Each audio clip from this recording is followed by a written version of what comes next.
ST आरक्षण की मांग को लेकर धनगर समुदाय पिछले 8 दिनों से पंढरपुर में हड़ताल पर बैठा है। इस मौके पर बोलते हुए उत्तम जानकर ने उप मुख्यमंत्री देवेंद्र फडणवीस पर धनगर समुदाय के साथ विश्वासघात का गंभीर आरोप लगाया है।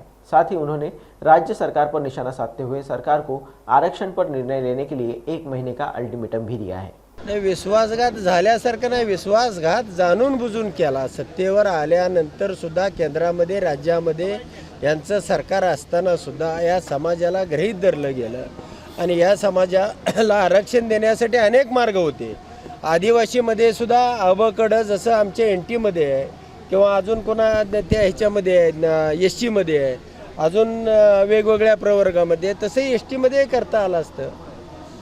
कोणतेही आपल्याला त्याच्यामध्ये मार्ग काढता आला असता। मूळ आदिवासीला धक्का न लावता अ आणि ब सुद्धा करता आलं असतं, परंतु या सरकारची ती मानसिकता नाही आणि या सरकारला वाटतं की आपण गोलमाल करू।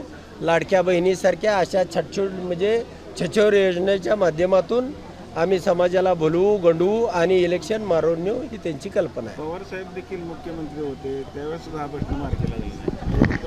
पवारांनी फसवणूक केली नाही म्हणायचं नाही, पवार साहेबांनी अनेक पातळ्यावरती प्रयत्न केले। हे एनटीचं आरक्षण दिलेलं आहे ते पवार साहेबांनीच दिलं आणि हे एसटीमध्ये सुद्धा समाजाला समाविष्ट करण्यासाठी पवार साहेबांनी अनेक पातळीवरती प्रयत्न केले, परंतु केंद्रातलं सरकार हे पवार साहेबांच्याही हातामधलं सरकार नव्हतं।